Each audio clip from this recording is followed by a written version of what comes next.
আমরা প্রত্যেকটা মানুষ প্রতিদিন টাকার পিছনে আমরা ছুটছি। প্রতিদিন টাকার পিছনে আমরা ছুটছি, কিন্তু আসলে টাকা ধরতে পারি না। টাকা ধরাও সম্ভব হচ্ছে না।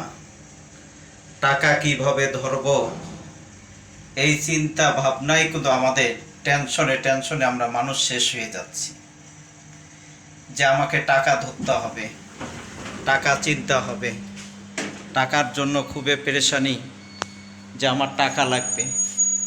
কিন্তু আসলে টাকা কিন্তু আমরা ধরতে পারতেছি না।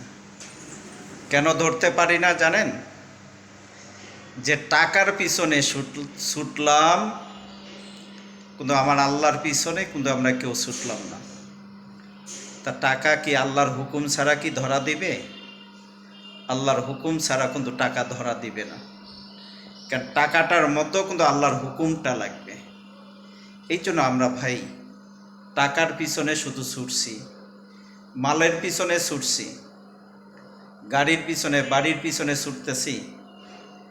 একটি বার কি আমরা চিন্তা করেছি যে আমার আল্লাহর জন্য একটু আমি ছুটি, আমার আল্লাহর জন্য একটু দৌড়েই, তাহলে তো আমি দুনিয়াতে সফলতা আমি পাব, দুনিয়াতে আমি লাভবান হইতে পারবো এবং কামিয়াব হইতে পারবো। কিন্তু এই জিনিসটা কিন্তু আমরা কেউ চিন্তা করি না।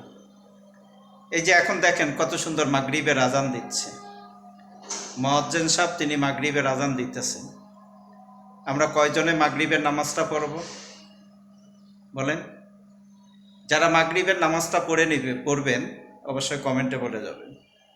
যারা পড়বেন না তারাও ইনশাআল্লাহ লিখে যাবেন যে ইনশাআল্লাহ আল্লাহ যদি তৌফিক দেয় তা পড়ব।